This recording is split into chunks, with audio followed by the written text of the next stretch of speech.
Hello and welcome to this week's episode of Ask the Instructor. Welcome back if you're just tuning in and the internet decided you're not going to learn about gross rent multipliers, but foiled again, Mark Zuckerberg. We're back, we're here to live stream and bring to you how to calculate gross rent multipliers.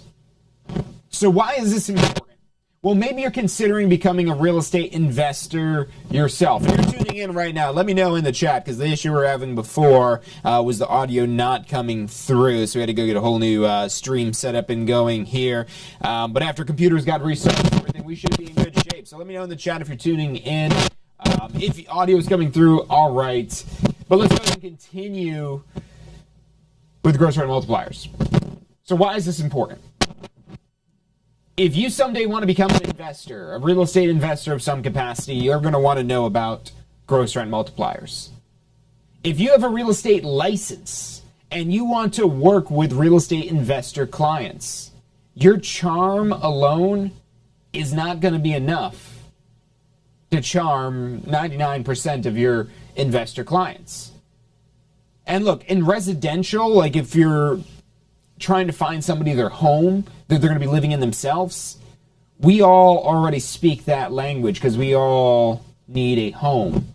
So we have a natural fit as just humans in residential real estate. So it's not as difficult as it is when you're dealing with investment, with commercials, or any of these types of real estate where it's not just about, what our emotions say about the property or, is value going to go up? But even that, even if we're looking at the number of the price, that's something that we're thinking like an investor. And we want to think like an investor, whether it's because we want to become an investor or because we're trying to work with investors. If you're a new agent, you need to know how to calculate things like gross rent multiplier, the income capitalization approach. If you're not a new agent, you don't need this to sell real estate. So if you're a new agent or you're not, you just need this to be able to work with investors. So if you've got potential investors, there's a lot of investors that are willing to give new agents a chance if you could bring value. And they understand how to structure their deals, so if you don't bring them any value, it's not going to cost them anything. So real estate investors love new agents to help them find their next investment. And it could be a great win-win situation if you can provide value. Because if you can't speak their language, it's going to become more difficult. And this is something in post-licensing you will learn more investment stuff like this, but there is more of a focus on the residential side. So you're not really going to see a lot more calculations on investment real estate until you get into getting a broker license. And that might be one of the reasons why you want to get your broker license, even if you don't have plans to start your own brokerage. If you do, then of course you want your broker license. But even if you don't want to start your own brokerage, you should have your broker license. You could remain at your current broker as a broker associate, but as long as you have at least 2 years of experience, you could take this course, get your broker license, and this course on broker will cover a lot more investment calculations, not just gross rent multiplier. Because the broker state exam, that's one of the big differences. There's a lot more calculations on the broker exam that aren't on the sales associate exam. So let's do some calculations on the gross rent multiplier. So I've got some calculations we started here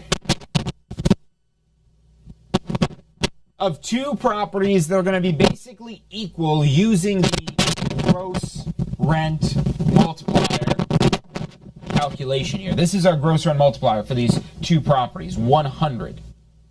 And you can see we have two different price points and two different rental amounts, $1,000 a month and $1,200 a month.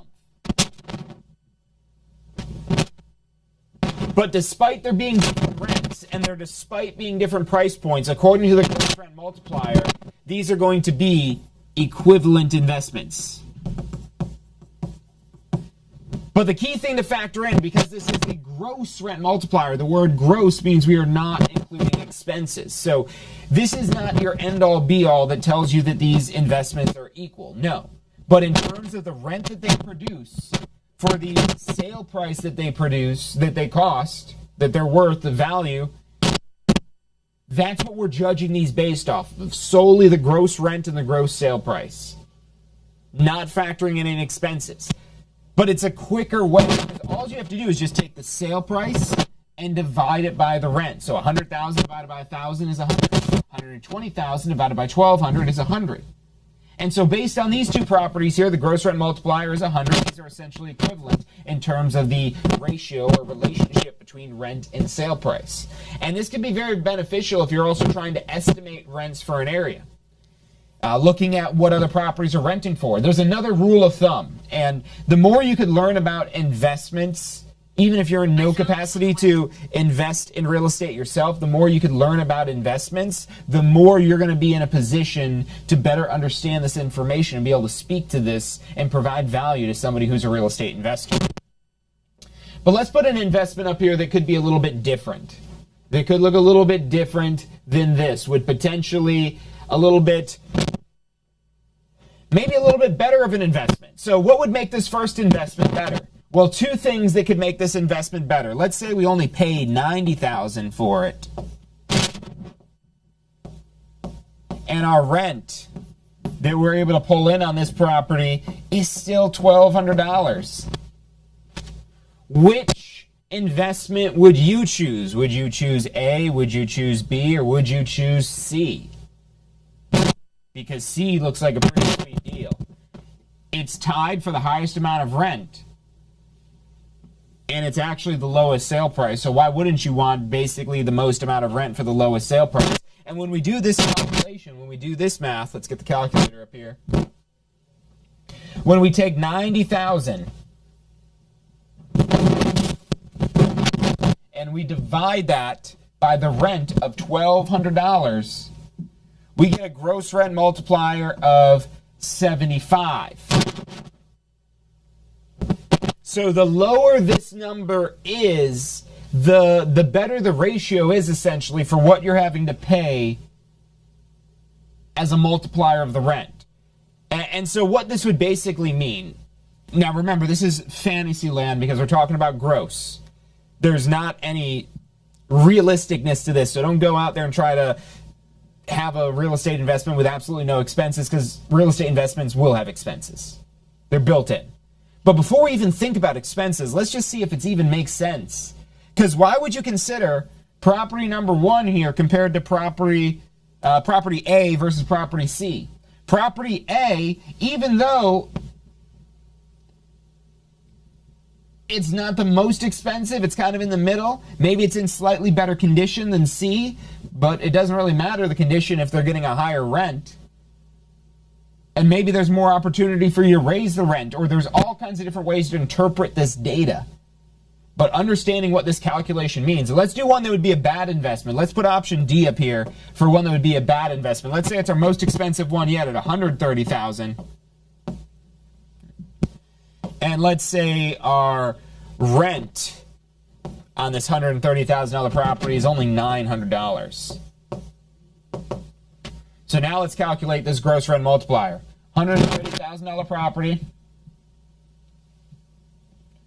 divided by $900 in rent is going to give us a gross rent multiplier of 144.44. Now, what this tells you here is if you had no expenses, again, completely gross, and you had $900 a month, it would take you 144 months to pay back that $130,000. That's what this calculation is telling you. On this one here, if we're getting $1,200 a month and we're getting $1,200 in gross, zero expenses whatsoever, doesn't exist, but it's a good place to start off with because we could add our expenses in after this, but then we're talking about 75 months to make all of our investment. Would you rather take 75 months to make back your investment or 144 months to make back your investment? You could see how this, it's a crude number because the expenses can completely change the game entirely on this here. But it's a really good indicator of whether or not there's room for improvement. When you see a really high number like this is like golf. Think of yourself like a golf coach or any sort of sport where you're trying to get a lower score. You're trying to coach down this property into a lower score. And what's going to give it a lower score? Well, let's say we keep, let's say option E here. Let's say we take this $130,000 property that we buy, and we ultimately want it to be worth more money. So we're going to try to get higher rents, whether that be just raising the rents. That could always be something. And a lot of times investors will worry about raising rents, but sometimes it takes raising rents to get better quality tenants. That's not always the case, but sometimes the market is bringing you better quality tenants, but if your property is rented at an inferior rental rate, you could have all kinds of different things to consider depending on how much money the property is renting for and how much it could rent for. Let's say that this property, because it's the nicest one here, and we know a $90,000 property is renting for $1,200, so let's just say we could get it up to, and you might not do this all in 1 year, because if you definitely want to guarantee your tenant leaves, go in there and say, okay, we're going to get this to a $1,500 rent. We really want to push the envelope to as much as we could, or at least do the calculation on what maybe we could do. And we want to see, is that even possible? Because in this market, I don't know, $1,500 might be a high rent compared to the $1,200 rents, the $900 rent, the $1,000 rent. But maybe this is another comparable that you found. You found a $130,000 property with a rent of $1,500. So what's that gross rent multiplier? Well, $130,000. Out here, $130,000.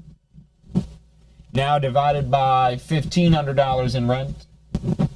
We're talking about 86 days. So that's still not our best investment. Our best investment is still this $90,000 one here.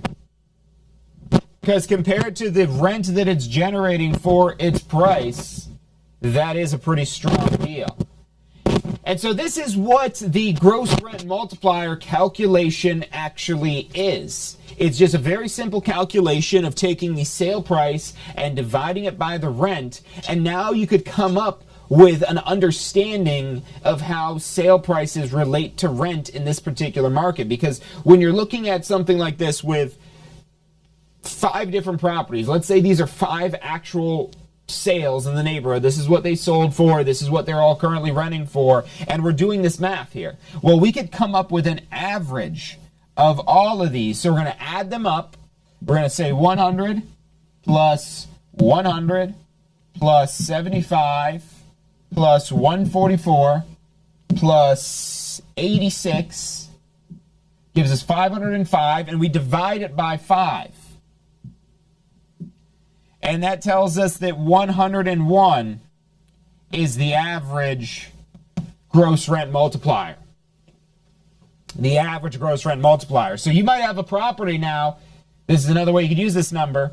So that's the average GRM that we've just calculated based on this market, 101. And let's say that you have a property that you're estimating could rent for, let's say, $1,300 a month. We're going to multiply that by the average gross rent multiplier of 101. So 1,300 times 101 is going to give us $131,300 as an estimate of value. So that's what you're trying to do to estimate the value of a property potentially using the gross rent multipliers. Your easiest way to calculate what could be an accurate number, but also, again, we've got to factor in expenses. If all the expenses are pretty standard across the board and none of these properties are more well-run than the other, they all have about the same amount or percentage of expenses and vacancy and collection losses, then this calculation would be all you needed to do. But you never know for sure, and that's where things like the income capitalization approach can factor in on top of this as well. So again, you're just looking at what the sale prices are in this market. We've got 100,000, 120, 90,000, 130,000, another 130,000. What each of these properties, these rentals are renting for. These are what the investors paid. This is what they're renting for. This gives us these gross rent multipliers, which we add them all up. And we then divide that by 5. It came out to be 505, which we divided by 5 because we have 1, 2, 3, 4, 5 properties we counted out. That's how we find an average. So that's how we figure out our average gross rent multiplier is 101. And then when we have a rent We could multiply it by the average and we could estimate its value. And then we could determine whether a property is maybe priced above the value or below the value according to the market. You know, another rule of thumb that's very popular with investing you might have heard before is the 1% rule. And being around 100 for your gross rent multiplier is like your 1% rule, that your rent should be about 1% of your sale price. That's, again, another very vague number, but it's a good starting point before you do the more detailed calculations like income capitalization, before you start diving into the expenses and really trying to understand what this property is. So this could save you a lot of time in helping weed out some properties that you know might be not potentials. Because if they're already doing a great job maximizing the rent for the value there, that's either A, a great deal, or B, it doesn't have opportunity enough in it for you as an investor. And so that's something we got to understand as real estate professionals. Depending on what this investor's goals are, could change which one of these would make it a good deal. This one up here at 144, maybe the market's going to be appreciating. And we know we could raise the rents. If we know we could go in there and raise the rents, and maybe this is a high-priced property, and we're going to try to raise rents, well, that might be where this is a great investment for us. Whereas if we're just looking for the best deal, turnkey, where the rent is already maximized, that's going to be the best deal. So the more you do these calculations, and go practice this. If you're a realtor, if you already have your license and you have access to the MLS, go practice this. Go look up, do an income-producing property search. Because when you search income-producing properties, you'll be able to find not just sale prices, but rents for the units, for however many units there are on that income-producing property. And you can start to do some calculations like this so you really get an understanding of the investment side of real estate. So if you do have somebody approach you about investing in real estate, you could actually do the deal. Because as a new agent, this is not something you need to know to sell somebody their first home. If somebody's just going to be living in their home, they don't care what the gross rent multiplier is. They're not going to be making any rent. But if this is an investment, this is an essential calculations among many other essential calculations which become much more important in terms of understanding this property as a real estate investment.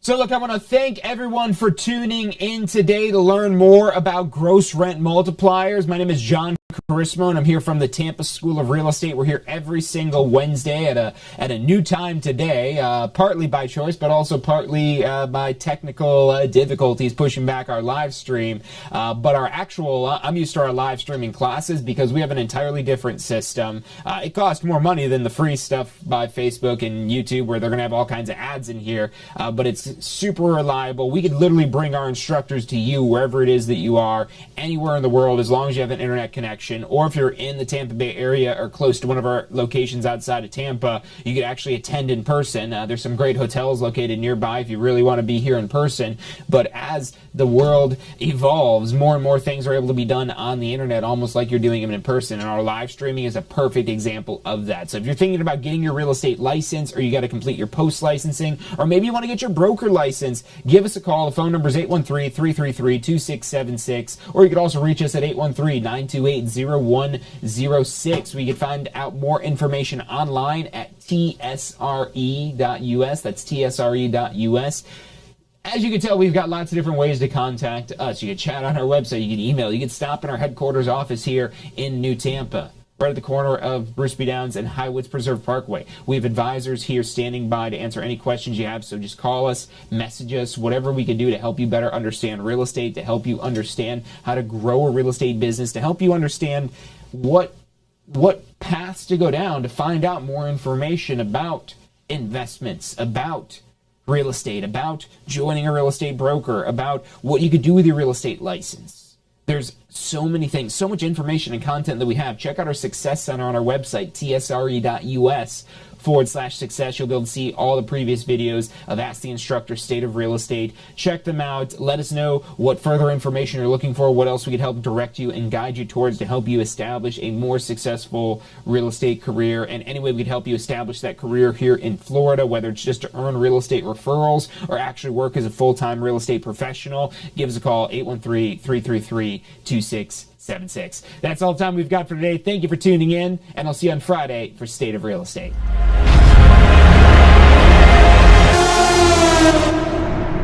You are watching Ask the Instructor.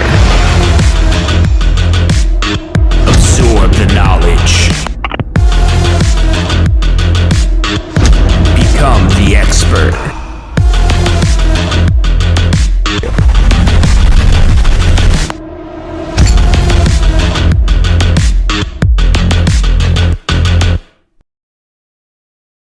Are you studying for your Florida real estate exam? If you are, you need to check out our Pass First Try strategy. You're gonna love this. It's 4 steps that we break down the process to study for your Florida real estate exam. So you're set up to pass your Florida real estate exam because that's what you're studying for, right? To pass your exam. It's 4 steps. Number 1, you learn the information. You've got to learn this to be able to pass the exam, but it doesn't stop at learning. Step 2, you've got to reinforce the basic, simple, key concepts. As you learn this information, keep reviewing the simple things. You don't need to know everything, but you got to review these basic key concepts. Step 3, you've got to test your knowledge. The exam's going to test your knowledge, so if you don't test your knowledge in advance, you won't find out if you know what you think you know until you take the exam. And then step 4 is be confident and prepared, because even if you know this material, you need to be confident that you know the material. Check out the full strategy at passfirsttry.com. That's passfirsttry.com.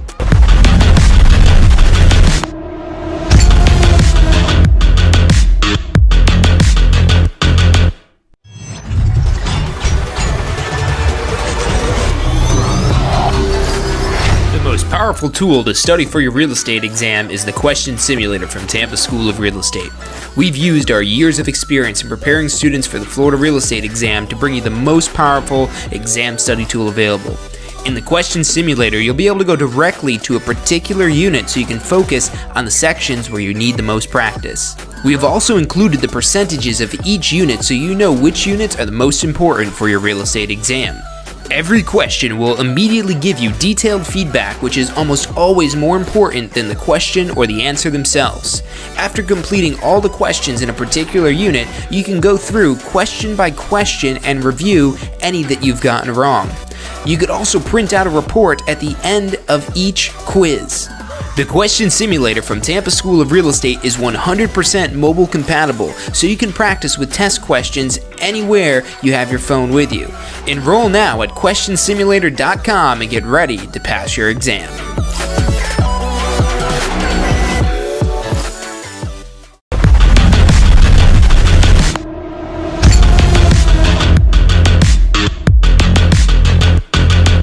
Have you completed your post-licensing education yet? Look, I know you're probably thinking, hey, it's not my renewal deadline, I don't need to do post-licensing yet, but look, here's why you want to do post-licensing as soon as you've got your real estate license, as soon as you're able to take post-licensing. It's not just another course about arbitrary laws that you're never going to use again.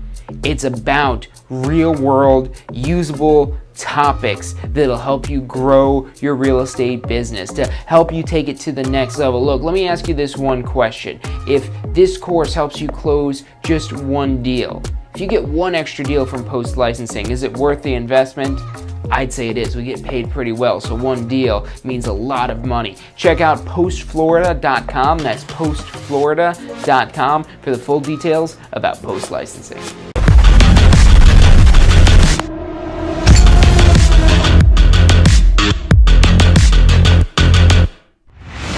Hey, so if you're thinking about starting a real estate career, it could feel a little overwhelming sometimes. Look, that's completely understandable. That's why we're here to help. If you haven't already, check out our Success Center, tampaschool.com/success, or if you don't even know where to begin, give us a call. We'd love to help you out. We've got advisors standing by to answer any questions you have and assist you in any way it is that we can. Our phone number is 813-928-0106. Again, that's 813-928-0106. Give us a call. We're the Tampa School of Real Estate. Do you want a career that allows you to be in control? With a career in real estate, you'll get to call the shots. Whether you're looking at starting part-time or want to become the next top agent, a career in real estate makes it possible. Find out what it takes at tampaschool.com. Do you want to incorporate studying for your real estate exams into your busy schedule? Now you can review the key topics you need to know to pass your class and state exams with our MP3 audio review. Simply pop in your headphones or connect to your car to reinforce crucial information while you exercise or drive. Listen to the first unit for free at mp3audioreview.com. That's mp3audioreview.com. Are you thinking about a career in real estate? Hey, I'm John Chrisma with the Tampa School of Real Estate, and we've helped thousands of people just like you obtain their real estate license. If you're thinking about a career in real estate, give us a call. The phone number is 813-928-0106. Our advisors are standing by to answer any questions you have and assist you in any way they can.